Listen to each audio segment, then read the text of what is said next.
মুসলিমরা কবর পূজা করছে না? আপনাদের এখানে নাই? মাজার পূজা করছেন না?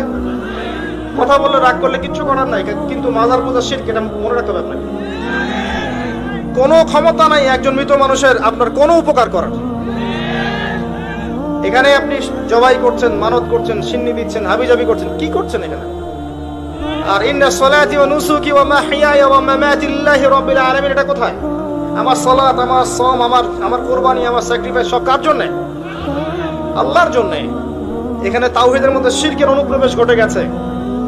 আর কারো আমলনামা যদি শিরকের পাপ থাকে এবং এই অবস্থায় যদি কেউ মারা যায়, সে জান্নাতে যাবে না। নবী সাল্লাল্লাহু আলাইহি ওয়াসাল্লামকে বলা হচ্ছে লা ইন আশরাকতা লা ইয়াহবাতান্না আমালুক। সূরা জুমার পড়ে দেখেন, যদি তুমিও শিরক করো তোমার আমল নষ্ট করে দেব আমি। সূরা মাইদায় দেখেন, আল্লাহ পাক তাদের জন্য হারাম করেছেন জান্নাত যারা আল্লাহর সাথে শিরক করেছে, এবং তাদের জন্য জাহান্নাম অবধারিত করেছেন। সহিহ বুখারীতে 4 বার এসেছে যে আদম আলাইহিস সালামকে ডেকে নেওয়া হবে এবং বলা হবে তোমার সন্তানদের মধ্য থেকে জাহান্নামীদেরকে আলাদা করে দাও। বলা হবে কয়জন হে আল্লাহ? আল্লাহকে আল্লাহ জানিয়ে দিবেন প্রতি 1000-এ 999 জনকে জাহান্নামের জন্য আলাদা করে দাও। আবার আল্লাহ পাক এটাও বলেছেন যে ইন্নাল্লাহা লা ইয়াগফিরু আন ইউশরাকা বিহি ওয়া ইয়াগফিরু মা দুনা যালিকা লিমান ইয়াশা। আল্লাহ পাক শিরকের গুনাহ ব্যতীত যে কোনো গুনাহ যাকে ইচ্ছা maaf করতে পারেন। মিরাজের রাতে ওয়াদাও দিয়েছেন যে হে আদম সন্তান, তুমি যদি আমার সামনে আসমান জমিন সমান পাপ নিয়ে আসো, কিন্তু আমার সাথে কাউকে শরীক না করো, আমি আল্লাহ তোমার সামনে আসমান জমিন সমান ক্ষমা নিয়ে হাজির হব।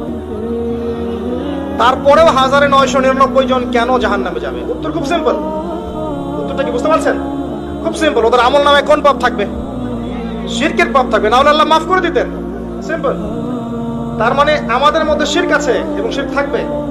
বিশ্বাসে শিরক আছে, কাজে শিরক আছে, কথায় শিরক আছে।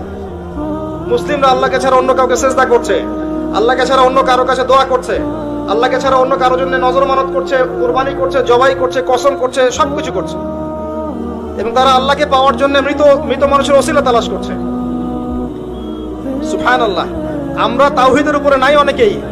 তাওহীদে থাকলে পরে ইনশাআল্লাহ তাআলা বিজয় আসবে। মুশরিকদের কখনো বিজয় আসে না।